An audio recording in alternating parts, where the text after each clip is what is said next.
Deus não é o Deus da mesmice, Deus não é o Deus do tédio, Deus é o Deus que a cada dia a sua graça nos dá a oportunidade de viver um dia diferente, uma porção diferente, um momento diferente.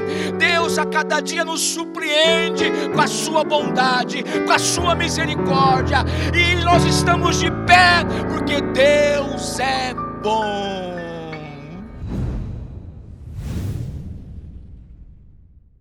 O Senhor é o quê? Bom. Ele serve de fortaleza no dia de angústia e conhece os que confiam nele. Eu acho que por ser um texto pequeno, podemos todo mundo ler juntos, né? Nessa tradução que está aí no Data Show. Pode ser? Podemos todos juntos? Então vamos lá. 1, 2, 3 e... O Senhor...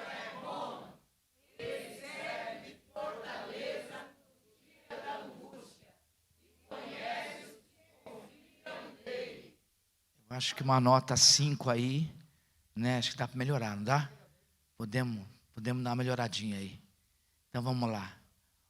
1, 2, 3 e... O Senhor é bom. Ele serve de fortaleza no dia da angústia e conhece os que confiam nele. Senhor, obrigado pela tua palavra. Obrigado pela oportunidade que temos de nos reunir neste lugar e poder prestar um culto a Ti, Senhor. Reconhecer que o Senhor é o único que merece ser adorado. O Senhor é o único que merece toda a reverência, toda a gratidão. Não existe Criador, não existe nenhum ser mais poderoso do que o Senhor. E um dos atributos Teus, Senhor, é a onipresença. Nós sabemos que a Tua presença está aqui no meio de nós. O Senhor é aquele que habita no meio da Tua igreja. O Senhor é aquele que tem a capacidade de sondar e conhecer a nossa mente, as nossas intenções, o nosso interior. E nós Te louvamos, Senhor, pela grandeza do Teu poder, pela majestade do Teu poder. Mas apesar dessa glória, desse poder que o Senhor tem, o Senhor se inclina para nós e o Senhor nos abençoa. Que nesta noite, Senhor, possamos ser abençoados pela Tua palavra, que ela possa tocar no nosso coração, em nome de Jesus, amém. Se assente, meus queridos. O tema dessa mensagem é Deus, uma verdade consoladora. Deus, uma verdade consoladora. Naum foi um dos profetas menores, e ele viveu muitos séculos antes de Cristo. Foi um sétimo dos profetas menores. E ele foi levantado por Deus. Deus o levantou para profetizar a destruição de Nínive, a capital da Síria. Quando pensamos em Nínive, nós nos lembramos de Jonas, né? Do profeta Jonas. Só que Naum foi um profeta que veio 100 anos depois de Jonas. E aí já havia uma nova geração, um novo povo. Porque quando Jonas foi profetizar, houve arrependimento daquele povo. E por haver arrependimento, Deus não destruiu aquele lugar. Só que as gerações mudaram, as pessoas mudaram. E aquela nova geração não tinha nenhum compromisso com Deus. Continuavam judiando do povo de Israel. Continuavam não tendo nenhum compromisso com Deus, haviam se esquecido. E isso é uma questão que é importante para nós analisarmos como igreja. A geração que está vindo, como será essa geração que está vindo? Será que é uma geração que vai estar compromissada com Deus? Isso compete a nós prepararmos esse caminho, para essa geração que vai vir, elas continuem compromissadas com o Senhor. Nós temos visto tanta mudança. Eu sou novo ainda, né? Mas aquele ardor, aquele desejo de anos atrás, parece que vai se findando.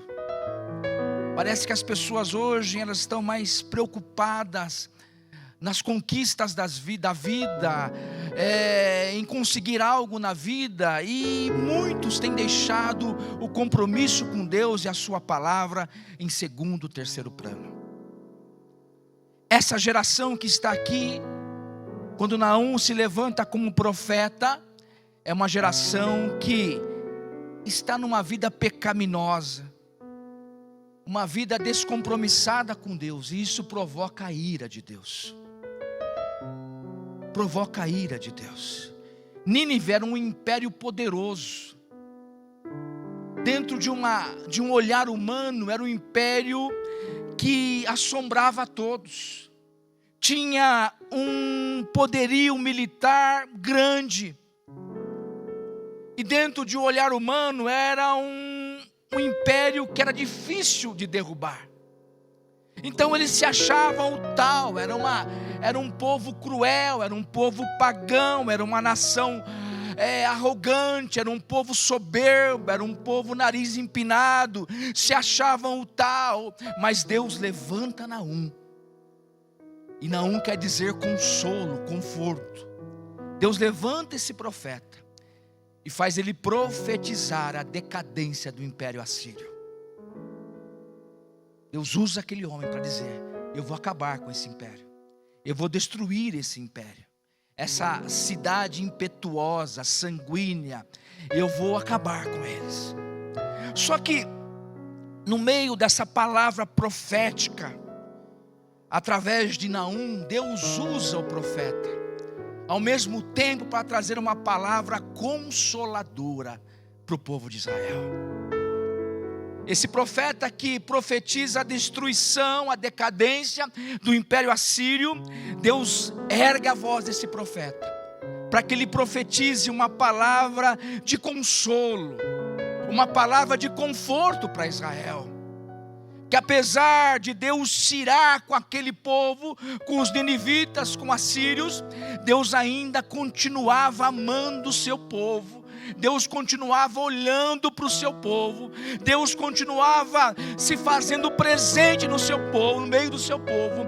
E Deus vai lá e traz 3 verdades consoladoras para aquele povo.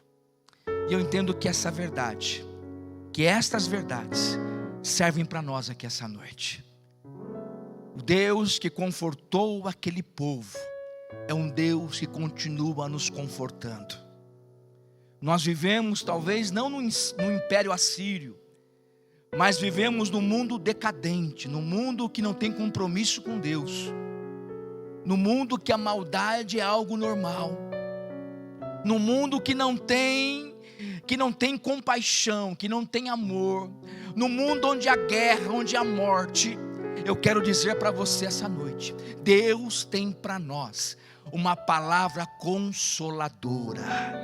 Deus tem para nós uma palavra que conforta a nossa alma, para dizer para nós essa noite, e para você que está assistindo: eu continuo olhando para vocês, eu continuo vendo vocês, eu continuo abençoando vocês, eu continuo consolando vocês. E é dentro desse texto que lemos que eu quero compartilhar essas verdades ao nosso coração. Milhares de anos foi escrito essa profecia através dos lábios de Naum, mas hoje Deus quer falar conosco, amém? Hoje Deus quer falar ao nosso coração. E a primeira verdade consoladora é: a bondade de Deus é a âncora da nossa esperança. Apesar de Deus estar irado com aquele povo, mas por que Deus estava irado? Porque aquele povo não queria ter compromisso com Deus. Quando os assírios, os ninivitas, eles se arrependeram, e Jonas ficou até bravo: como o Senhor pode perdoar um povo tão sanguíneo como esse povo cruel? Jonas não aceitou aquilo que Deus fez, de perdoar aquele povo, Mas Deus perdoou porque conheceu no coração deles a motivação. Uma motivação correta de se arrepender, de entender que só existe um Deus todo-poderoso, que é o Deus de Israel. Só que agora esse povo está tão longe de Deus, que não tem compromisso com Deus. E aí, como diz a palavra, o que se planta se colhe. A lei da semeadura é infalível. E aquele povo viveria uma destruição, porque eles plantaram aquilo na vida deles. Não havia amor, mas havia crueldade, havia maldade. Só que aí nesse meio Deus chega e diz: olha, eu sou um Deus que sou bom, e eu sou um refúgio em tempo de angústia. Eu quero dizer essa verdade para nós essa noite, que Deus é um Deus bom, que a sua essência é boa, que as suas palavras, seu decreto, seus projetos são bons para a nossa vida, que os seus caminhos são bons, que toda dádiva, que todo dom perfeito vem desse Deus que é bom. Deus, a essência dele é boa, e na nossa caminhada, cada dia, Deus tem demonstrado e tem provado a sua bondade com a nossa vida. Deus sempre permanece um Deus bom. Quando nós olhamos o universo, quando nós olhamos o planeta Terra, o Sol, nasce para o justo e nasce para o ímpio. Deus dá condição do justo enriquecer, mas também dá condição para o ímpio enriquecer. Deus manda chuva para o justo somente? Não, Deus manda chuva também para o ímpio. As mesmas coisas que nós temos, aquele que não acredita em Deus também tem esse direito. A chuva vem para o ateu, a chuva vem para o ímpio, o sol vem para o justo, o sol vem para o ímpio. E o que eu quero dizer essa noite, que a bondade de Deus se estende a todos, que a bondade de Deus se abrange a todos. Deus não é aquele que diz: não, eu vou mandar chuva para esse e não chuva para aquele, eu vou mandar sol para esse e não sol para aquele. Não, Deus na sua essência é boa, Deus sempre é bom. A terra está cheia da sua bondade, as obras da criação demonstram e expressam a sua bondade. Deus, em toda a sua trajetória, é um Deus que tem bondade, que preserva a vida, que cuida da nossa vida, que nos protege do mal, que nos dá cada dia o pão, que não nos deixa passar por privação, mas Ele abençoa o justo, Ele abençoa a nossa vida, Ele nos dá o prazer de viver. A cada dia podemos abrir os olhos e viver esse presente que é a vida. Por quê? Porque Deus é bom. Porque Deus é bom. A família, os filhos, o teu trabalho, a condição de ir e vir, a condição de estar aqui essa noite. Apesar da turbulência que o mundo está vivendo, eu tenho certeza que não tem faltado pão sobre a tua mesa. Deus tem a cada dia provido a tua vida, Deus tem cuidado a cada dia de você. Talvez você não tenha um carro excelente, talvez não tenha uma casa excelente, mas Deus tem cuidado da tua vida, tem te dado um lugar para dormir, tem te dado um trabalho, tem te dado uma família, tem sustentado a tua casa, tem te ajudado. Deus é bom no tempo todo, e o tempo todo Deus é bom. Aleluia. Deus é bom. A sua bondade se expressa na salvação. Nós não fomos salvos por méritos, por boas ações. Não, fomos salvos pela graça. A graça nos alcançou. Nós estávamos nos nossos delitos e pecados, mas a graça do Senhor, que é a expressão da bondade do Senhor, alcançou a nossa vida. Então ninguém está aqui a começar de mim porque nós ajudamos o próximo, porque nós somos bons. Não, a nossa essência não é boa, mas Deus é bom. Em Deus não há mudança nem sombra de variação. Não vos enganeis, toda boa dádiva, todo dom perfeito vem do Pai das luzes. Deus não muda, Deus é o mesmo e a sua essência é boa. Deus é um Deus que é bom. Quando Jesus conversou com um jovem rico, ele disse: bom só é quem? Deus. Só Deus é bom.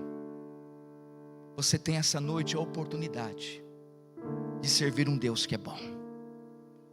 Um Deus que não leva a sério os nossos erros, porque se Ele levasse a sério, talvez eu não estaria aqui essa noite. Um Deus que releva muitas coisas que nós fazemos de errado. Um Deus que nos olha com um olhar de bondade. Um Deus que nos olha com um olhar de compaixão. Um Deus que a cada dia nos dá oportunidades. Talvez, se alguém fez algo para você, você às vezes diz: eu fechei a porta, esse fulano, eu cumprimento ele, mas eu não quero mais nada com ele. Graças a Deus que Deus não é assim. Quantas vezes nós pisamos na bola com Deus? Quantas vezes nós viramos a cara para o Senhor? Mas Deus continua bom, na sua bondade, a sua essência da bondade, continua estendendo as mãos sobre a nossa vida, continua abençoando a nossa casa, continua cuidando da nossa vida. Sabe por quê? Porque essa é a verdade para consolar o teu coração. O teu Deus é bom, o teu Deus é bom. O teu Deus é bom demais. O teu Deus é bom demais. A Bíblia diz sobre a misericórdia. E a misericórdia, diz a Bíblia, que ela é a causa de nós não sermos consumidos. E ela se renova a cada manhã. Quer dizer que a cada manhã esse Pai que é bom tem uma porção diferente, tem um dia diferente, tem algo diferente para nós. Deus não é o Deus da mesmice, Deus não é o Deus do tédio. Deus é o Deus que a cada dia a sua graça nos dá a oportunidade de viver um dia diferente, uma porção diferente, um momento diferente. Deus a cada dia nos surpreende com a sua bondade, com a sua misericórdia, e nós estamos de pé porque Deus é bom. E Deus estava usando aquele profeta para dizer: olha, povo meu, apesar da destruição dos assírios, eu continuo sendo um Deus bom. Eu continuo olhando para vocês, porque a minha essência é boa. Essa noite, meu querido irmão que está aqui, você que está em casa ou em outro lugar assistindo esse culto, se anima, porque o teu Deus é bom. O teu Deus é bom. Aleluia. O teu Deus é bom. Teu Deus nunca deixa de ser bom. Mas Ele continua dizendo que o Senhor é bom e é um refúgio em tempo de angústia.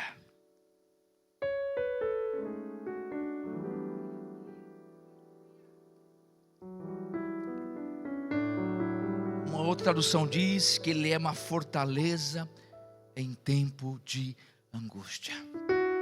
Olha o que Deus está dizendo para aquele povo. Apesar do ambiente, do momento que eles estão vivendo não ser um ambiente bom, não ser um momento humanamente bom, Deus chega e diz para eles: olha, eu sou a fortaleza, eu sou o refúgio em tempos de angústia, em tempo de dor, em tempo de vales de ossos secos. O que era fortaleza naquele tempo? Fortaleza era um lugar onde as pessoas se refugiavam, se escondiam, porque ali era um esconderijo, um lugar que eles se sentiam protegidos. amparados, cuidados. E quando o profeta, nessa inspiração, fala de fortaleza, ele está dizendo: Deus é a melhor fortaleza, Deus é o melhor refúgio. Pode vir o que vier, mas quando nós estamos escondidos no esconderijo do Altíssimo, nenhuma seta atinge a nossa vida, nenhum mal assola a nossa vida, porque Deus é aquele que é refúgio para a nossa vida. O que Deus estava querendo dizer para aquele povo: apesar do momento de angústia que vocês estão vivendo, apesar do momento não ser tão favorável para vocês, entenda, eu sou um Deus de fortaleza, eu sou um Deus de refúgio, eu sou um Deus que protege vocês, eu sou um Deus que sustenta a vida de vocês. Deus dá essa palavra profética para eles, para dizer: olha, esse vale vai passar, essa angústia vai passar, esse tormento vai passar, esse exílio vai passar, e eu vou exaltar vocês, porque eu sou o refúgio e a fortaleza para vocês. Eu sou aquele que trago o refúgio para vocês. Não importa o que você esteja passando, meu querido. Não importa se a onda está revolta, não importa se o rio está tenebroso, não importa se a fornalha está acesa, não importa a angústia que você está passando. Nesse momento de dor, Deus inspira no teu coração canções de louvor a Deus. Tem um cântico que diz que os mais belos hinos foram escritos na vitória, é isso? Foram escritos no monte. Os mais belos hinos foram escritos na tribulação. Deus nos inspira na hora da angústia. Isso é coisa de crente. Deus inspira na hora da angústia um louvor de adoração a Ele, exaltação ao nome dEle. Foi isso que Paulo e Silas fizeram, com os vergões no corpo, passando toda aquela situação constrangedora, presos, machucados, envergonhados. Se fosse um outro, talvez estaria apontando o dedo para Deus, dizendo: por que, Deus? Eu fiz a tua obra, eu expulsei um demônio, eu preguei o teu evangelho, eu fiz isso, eu fiz aquilo. Mas Paulo e Silas não, eles aprenderam que em Deus há refúgio, eles aprenderam que em Deus há fortaleza. E próximo da meia-noite, eles não murmuravam, mas eles adoravam a Deus no meio da angústia e no meio da dor. É isso que Deus está dizendo. Ele é o socorro, Ele é a âncora da nossa paz, é Ele que é fortaleza na hora da angústia. Quando você pensa que você está sozinho, Ele é um Deus que se faz presente. Quem era o companheiro de Davi nos momentos de solidão na sua vida? Na caverna de Adulão, na solidão, na perseguição de Saul e do seu exército. Ser humano, irmão, foi criado para se relacionar. A coisa mais difícil para um ser humano é ficar isolado, sem poder conversar com ninguém. Tem um filme que eu esqueci o nome daquele filme, que eu acho interessante. É que o camarada parou numa ilha e ficou sozinho vários dias ou anos. É Náufrago, é isso? Náufrago. Que ele fez lá um bonequinho para conversar, aquela coisa toda. Porque o ser humano, ele precisa se relacionar. Deus criou no ser humano esse instinto. Isso é o instinto de Deus. Deus gosta de se relacionar. Quando Ele fez o homem, o intuito maior de Deus era o relacionamento. Por isso que toda tardezinha Deus ia até o jardim, ia conversar com Adão, conversar com Eva, relacionamento. Ser humano não foi criado para ficar enjaulado. A pior prisão para um preso não é estar numa prisão com vários presos, é ficar numa solitária dias, olhando para a escuridão, vivendo naquela escuridão. Aquilo mata qualquer ser humano. E Davi está vivendo isso. Davi está vivendo um momento de solidão. E aquela solidão trouxe angústia ao seu coração, porque o instinto dele, como é o nosso, é se relacionar, é falar. E Davi era um camarada que era um líder nato. Prova disso que quando era pastor de ovelhas, sabia liderar as ovelhas, sabia cuidar delas. Havia nele esse espírito de liderança. Aonde ele colocava a mão, se tornava líder. Dos ladrões, dos valentes de Davi, estava lá Davi como líder. Espírito de excelência, de liderança. Mas foi necessário no processo de Deus ele passar pela caverna de Adulão, viver alguns momentos de solidão. E aquela solidão lhe trouxe angústia. Mas Davi, ele encontrou em Deus esse companheiro fiel. Davi encontrou em Deus esse companheiro na hora da angústia. Saul não conseguia encontrar Davi com um exército poderoso. Percorreu e não achou. Por que não achou? Porque Davi estava escondido no esconderijo do Altíssimo. Deus o protegia. Davi estava refugiado em Deus e Saul não achava Davi. O que eu quero dizer para você essa noite: o maligno não lhe toca. Ele só vai tocar se Deus assim o permitir. Você é protegido por Deus, você é cuidado por Deus, você é brindado por Deus. E eu quero estender isso para a tua casa, para a tua família. Se os teus filhos estão de pé, é porque Deus tem brindado a tua casa. Se o casamento está de pé, é porque Deus tem brindado a tua família. Deus tem brindado você, e por isso você está aqui essa noite. Se não fosse Deus, talvez eu não estaria aqui, porque o diabo está doido para acabar comigo e acabar com você. Ou você acha que não é verdade? Se o diabo pudesse, arrumaria alguma coisa para nos destruir hoje mesmo.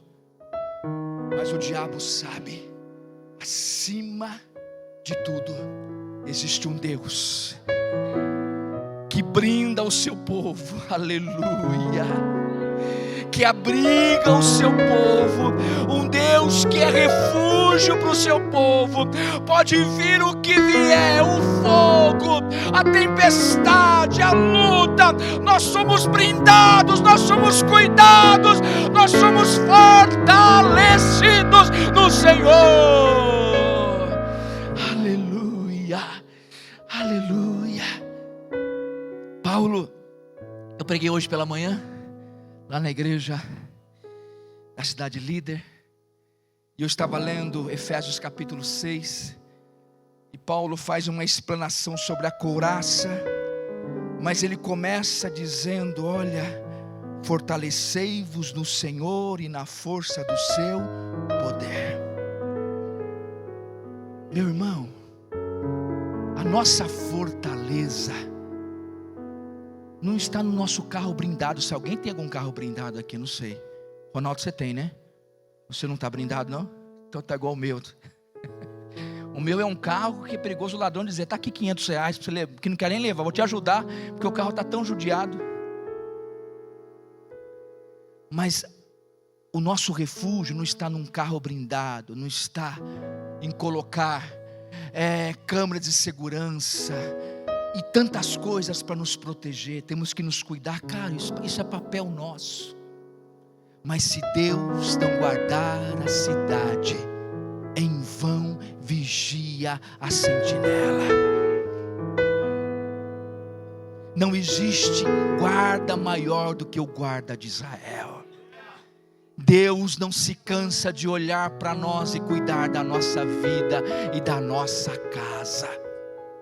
Deus é o refúgio completo para nós. E Paulo, quando antes de falar da couraça, dos armamentos de nós como soldados, ele diz: olha, a nossa fortaleza não está na nossa força, não está na nossa condição, não está naquilo que nós temos, a nossa força está no Senhor. Ele diz: fortalecei-vos no Senhor e na força do seu poder. Por isso que ele disse lá em Filipenses: olha, eu já passei por privação, eu já passei por nudez, eu já passei por perigos de morte, eu já tive escassez, eu já tive fome, mas eu aprendi uma coisa: em todas elas eu me fortaleci no Senhor.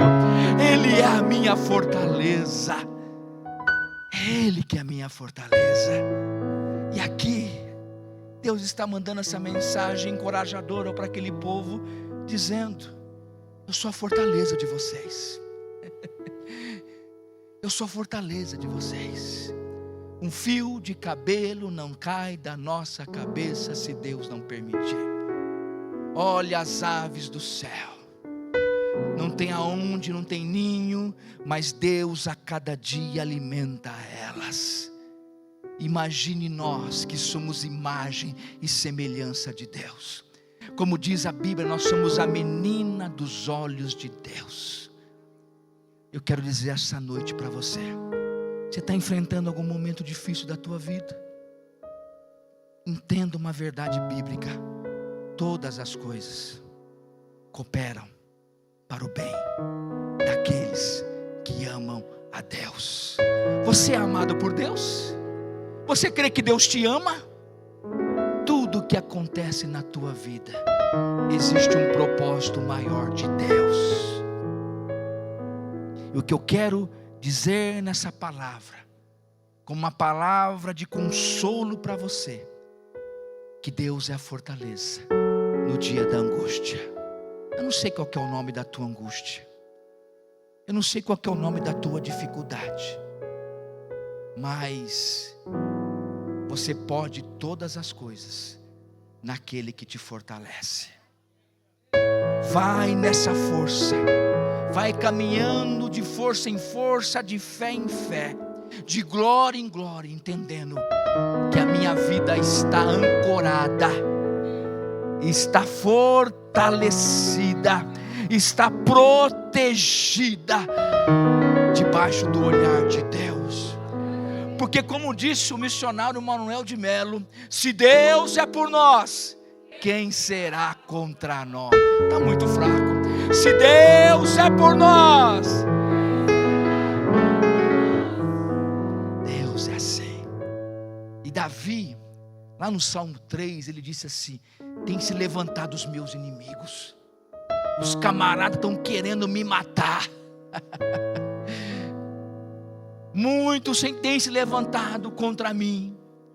Mas Davi chega lá no versículo 5 e diz: deito-me, pego no sono, acordo, porque o Senhor me sustenta.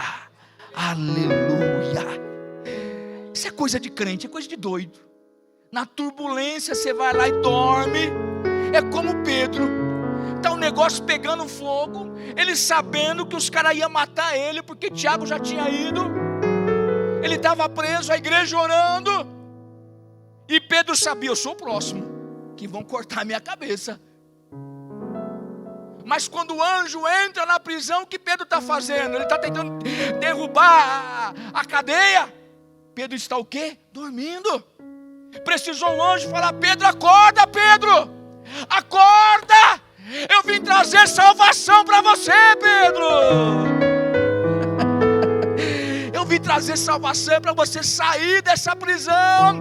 Vai voltar a se encontrar com os meus filhos, porque você tem muita coisa para fazer, Pedro. É isso que Deus está dizendo para nós. Lá no Salmo 3, Davi diz: Senhor, como tem crescido o número dos meus adversários, são numerosos que se levantam contra mim, são muitos que dizem: não há salvação. Aí Davi chega e diz: porém tu, Senhor, és o meu escudo, és a minha glória e que exalta a minha cabeça.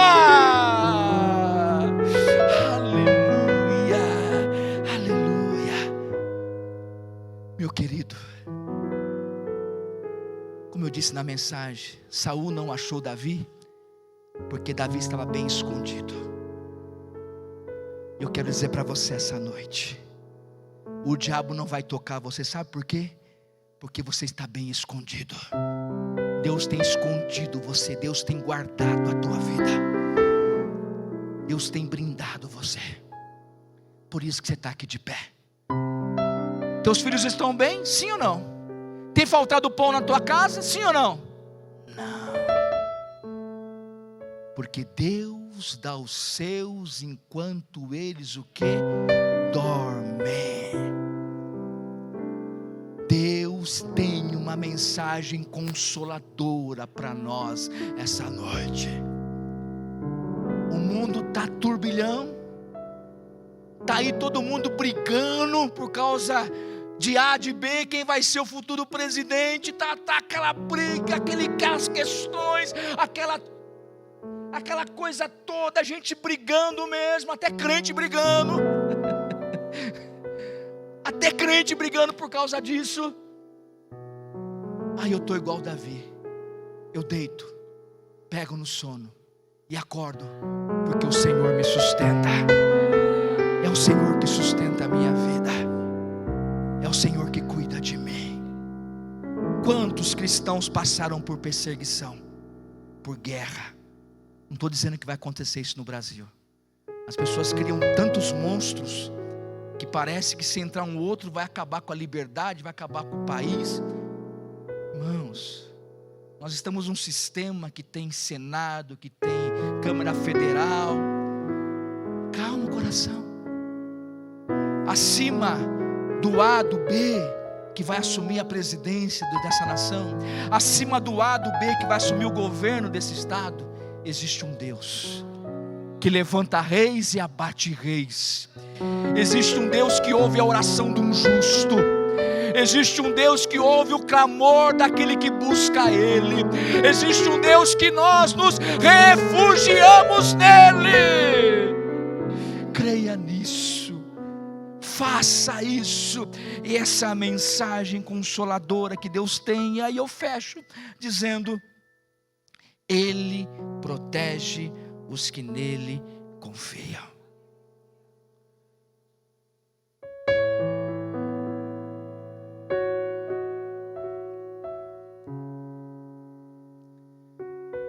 Se existe um Jesus que conhece o nome de cada ovelha que está aqui e que está assistindo agora esse culto, esse Jesus é o nosso Jesus. Ele conhece a tua casa, sim ou não? Ele conhece os teus filhos. Ele sabe, Adriano, quanto tem na sua conta, aqueles 50 mil que está guardado lá na aplicação. Ele sabe. Eu não queria contar isso, mas eu sou obrigado a falar.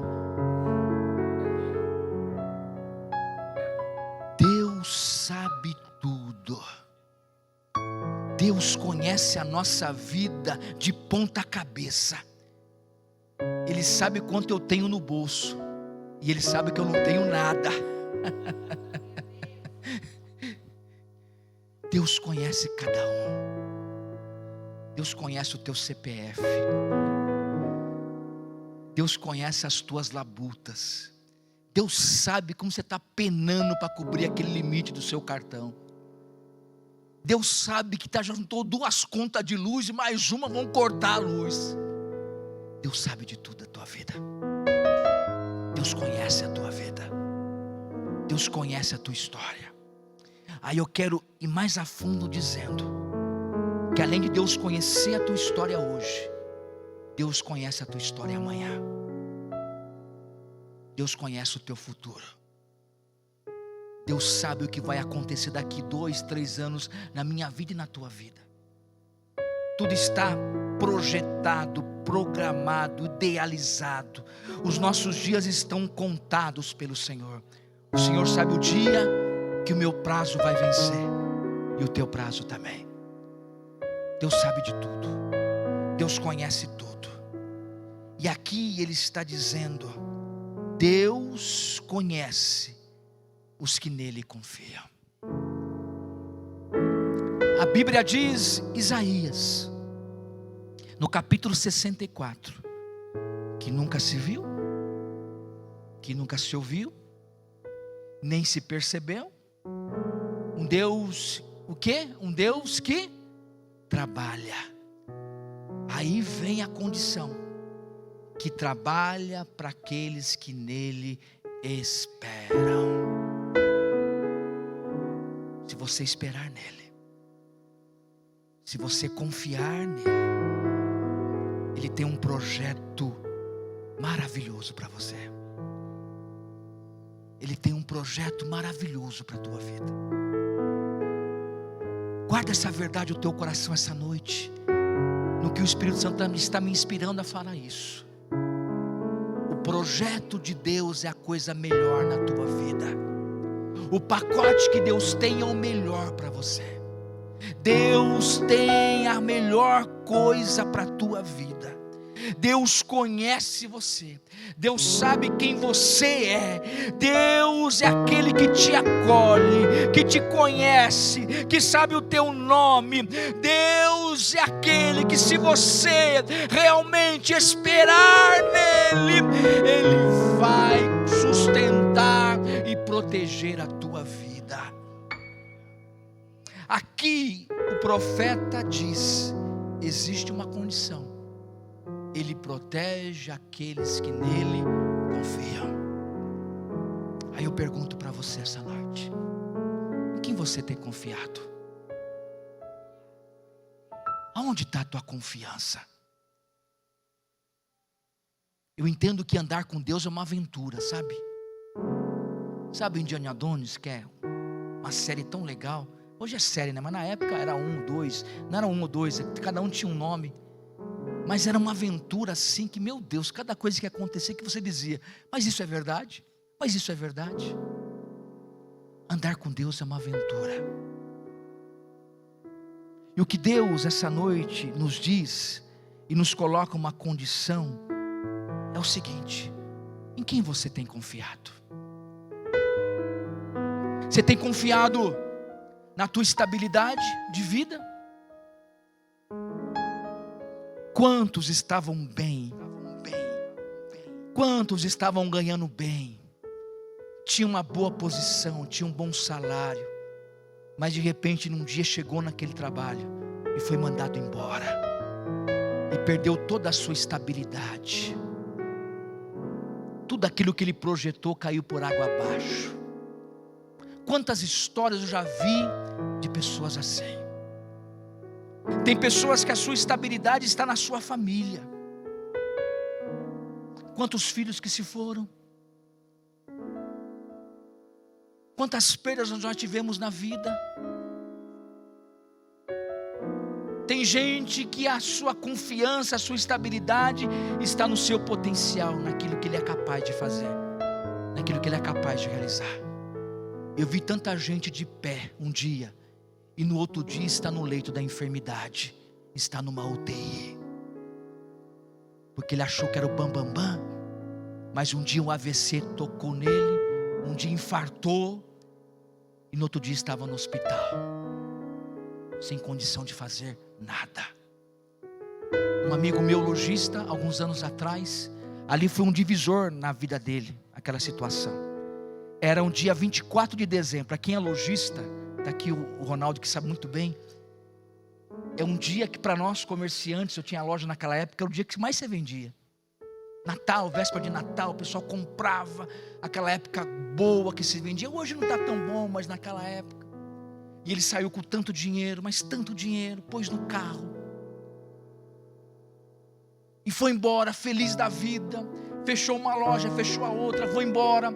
Indo para casa para festejar a véspera de Natal, chega 2 ladrões, sabendo que ele tinha dinheiro dentro do carro, sabendo toda a história dele, que aquele dia era um dia bom. Ele foi brigar com os bandidos, E o bandido atirou e pegou aqui, na parte de trás, na medula. E esse homem ficou quase 1 ano no hospital. Ele chegou e disse: o que adiantou eu ganhar tanto dinheiro e hoje eu estar aqui deitado nessa cama, sem poder desfrutar de tudo aquilo que eu ganhei, dependendo dos outros, as pessoas me limpando, as pessoas me dando banho, as pessoas me virando, porque nem capacidade de me virar na cama eu tinha, dependendo 100% das pessoas. E ali ele percebeu que a confiança não está no dinheiro que tem, não está na condição, eu sou empresário, eu sou isso, eu sou aquilo. Você é o que é porque a graça de Deus está sobre a tua vida. Deus tem abençoado você, por isso que você está bem. E aquilo foi um divisor na vida dele, quando Deus fez o milagre, porque a medicina disse para ele: você não vai andar mais, nunca mais você vai andar, não tem jeito. Mas aquele homem se humilhou, conheceu Deus na dor. Antes ele conhecia Deus da pregação do pastor, mas agora ele conhece Deus de andar com ele. Naquele momento de solidão ele conhece Deus, e Deus vai lá e dá uma reviravolta. E aquele homem que tinha uma sentença de não andar mais, ele se levanta daquela cama e começa a andar. E hoje ele tem uma cabeça diferente, entendendo que não existe confiança maior do que a confiança no nosso Deus. Confiar em Deus. Quem você tem confiado? Se você confiar em Deus, eu nunca vi um justo desamparado, nem a sua descendência mendigar o pão. Quando Elias estava lá fugindo de Jezabel, quando ele achou que estava sozinho, e ele se refugia em Deus, era um profeta de Deus, é um homem de Deus. Deus toda hora do almoço, toda tardezinha, manda uma marmitex para ele. E quem entrega as marmitex são os corvos. Está aqui a comida. A cada dia Deus tinha uma comida diferente para ele. Tinha água. Quem refugia em Deus, Deus não decepciona.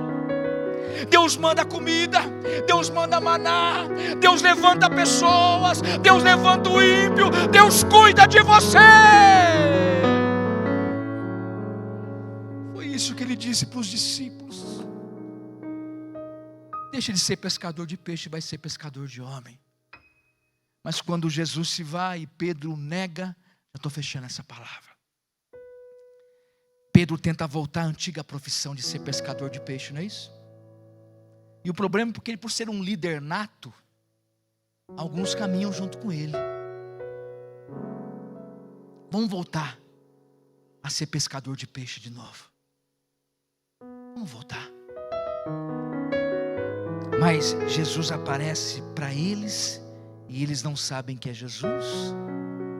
Os peixes vêm, tem lá a brasinha, um churrasquinho já com uns peixinhos prontos para comer. Aí eles percebem que é Jesus. Aí Jesus puxa Pedro, vamos caminhar na beira da praia. E aí Jesus, resumindo, disse para Pedro: Pedro, continua confiando em mim.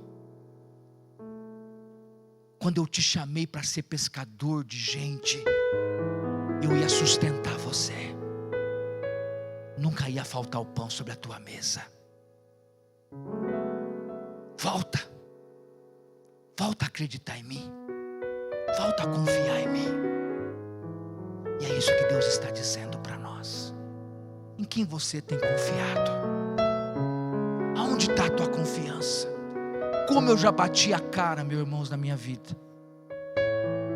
Quantas decepções eu tive na minha vida quando eu achei que eu sabia o caminho para ter uma vida abençoada, achando que em mim eu conseguiria isso. Teve uma fase na minha vida que eu tive 3 lojas de bebê, representante comercial, uma vida boa, mas tão envolvido com aquilo, e eu deixei Deus meio de lado, sabe? Agora é momento de fazer as minhas tendas.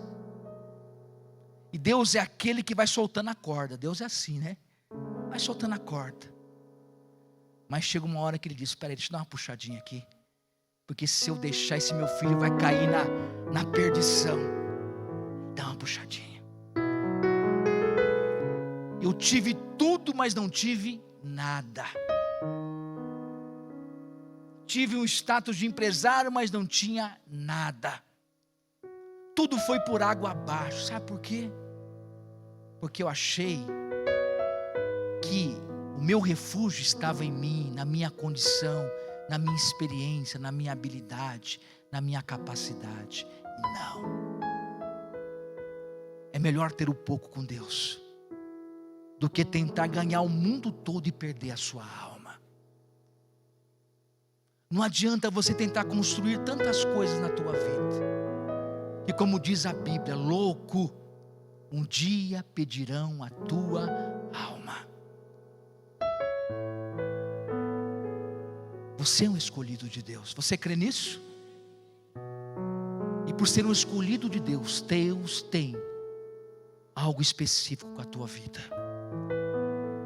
E dentro desse pacote que Deus tem, eu quero dizer para você essa noite: não importa se você tem 10, se você tem 20, se você tem 60, se tem 70, se tem 80, não importa.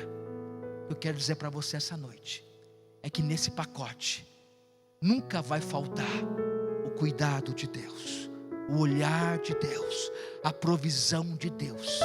Deus nunca vai te decepcionar. Deus nunca vai te deixar passar, viver na miséria, viver de esmola. Aqui está falando profeta de Deus e homem de Deus, para dizer para você essa noite: Deus nunca vai te desamparar. Deus vai cuidar da tua vida, de cada detalhe. Deus vai cuidar da tua história, dos teus filhos, da tua descendência. A tua descendência será abençoada, a tua casa será abençoada. Deus vai cuidar de você. Deus vai cuidar da tua vida. Aquilo que Deus tem, nem olhos viram, nem ouvidos ouviram, nem jamais penetrou no coração do homem aquilo que Deus tem preparado para aqueles que o amam. No meio do caos, no meio de uma palavra profética de destruição, Deus traz uma palavra consoladora para aquele povo. Nesse mundo de caos que nós estamos vivendo, nesse mundo difícil, Deus tem uma mensagem consoladora para nós. Continua confiando em mim, continua acreditando em mim, que eu sou um Deus que tem o melhor dessa terra para você. Se você quiser, como diz a Bíblia, você vai comer o melhor dessa terra. Você crê nisso? Você vai comer o melhor dessa terra. Deus tem o melhor para você.